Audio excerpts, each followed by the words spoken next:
ആ സദസ്സിൽ തടിച്ചുകൂടുന്ന ഈമാനുള്ള ജനങ്ങൾ കൊതിക്കുന്നത് പിന്നീട് ഒരാളുടെയും പ്രഭാഷണമല്ല, തങ്ങൾ ഉസ്താദിന്റെ വാക്കുകളാണ്, ആ പ്രാർത്ഥനയാണ്. ഇവിടെയും എത്രയോ ഉമ്മമാര്, സഹോദരിമാര് പുരുഷന്മാരെക്കാൾ 10 മടങ്ങ് അൽഹംദുലില്ലാ ഈ സദസ്സ് നിറഞ്ഞു കവിഞ്ഞിരിക്കുകയാണ്. ഈ മറക്കപ്പുറത്ത് ഞങ്ങളെ ജലാലിയ ഓഡിറ്റോറിയത്തിന്റെ ചുവട്ടില് ഒരുപാട് ഉമ്മമാര്, സഹോദരിമാർ പുരുഷന്മാരുടെ 10 മടങ്ങ് ഇവിടെ ഒരുമിച്ച് കൂടിയിരിക്കുകയാണ്. എല്ലാവരും കൊതിക്കുന്നതും ആഗ്രഹിക്കുന്നതും തങ്ങൾ ഉസ്താദിന്റെ ദുആയും വാക്കുകളാണ്. ഇവിടെ കസേരയിൽ ഇരിക്കാൻ സൗകര്യമില്ലാതെ നിൽക്കുന്ന യുവാക്കളുണ്ട്, നമ്മുടെ കമ്പൗണ്ടിന്റെ പുറത്തുണ്ട്.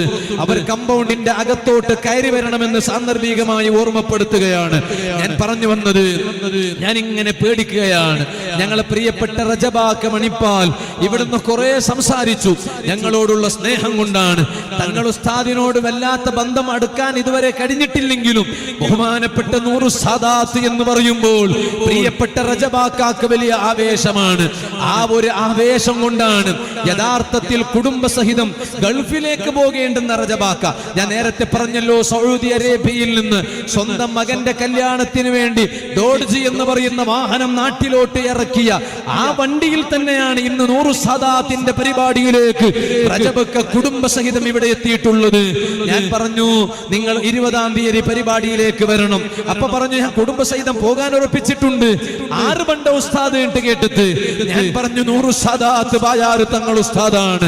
അപ്പൊ പറഞ്ഞു, എന്നാ പിന്നെ തങ്ങൾ ഉസ്താദിന്റെ പരിപാടിയിൽ പൂർണ്ണമായും കൂടിയിട്ട് മതി ഞാനും കുടുംബസഹിതം ഗൾഫിലേക്ക് മടങ്ങുന്നത് എന്ന് പറഞ്ഞു.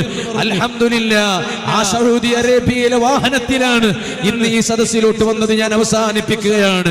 ഇവിടെ ഞാൻ ഇങ്ങനെ സംസാരിക്കുമ്പോഴും എന്റെ ശരീരം വൈബ്രേറ്റ് ആകുന്നു. കാരണം നൂറു സാദാത്തിന് തങ്ങൾ ഉസ്താദിനെ സ്റ്റേജിൽ കുറെ നേരം ഇരുത്തിയിട്ട് ഞങ്ങൾക്കാർക്കും ഒരിടത്തും പ്രസംഗിച്ചിട്ട് പരിചയമില്ല. തങ്ങൾ ഉസ്താദ് വേദിയിലോട്ട് കയറി വന്നാൽ അതോടുകൂടെ എത്ര വലിയ പ്രഭാഷകരായാലും അവിടെ സംസാരം അവസാനിപ്പിക്കലാണ്. അതങ്ങനെയാണ് പതിവായി വന്നിട്ടുള്ളത്. പക്ഷേ ഞാൻ ഇവിടെ ഇരുന്നിട്ട് തങ്ങൾ ഉസ്താദിനോട് പറഞ്ഞു, ഇനി വേറൊന്നുമില്ല, തങ്ങൾ ഉസ്താദിന്റെ സംസാരവും ദുആയും മാത്രമാണ് ഞങ്ങളൊക്കെ കാത്തിരിക്കുന്നത്. പക്ഷേ എന്റെ ദർസിൽ ദീർഘകാലം ഓതിപ്പടിച്ച് പൂർണ്ണമായും ഓതിപ്പടിച്ച് ഞങ്ങളെ പൊരുത്തം പൂർണ്ണമായും വാങ്ങിയ ഞങ്ങളെ പ്രിയപ്പെട്ട മക്കൾക്ക് തുല്യരായ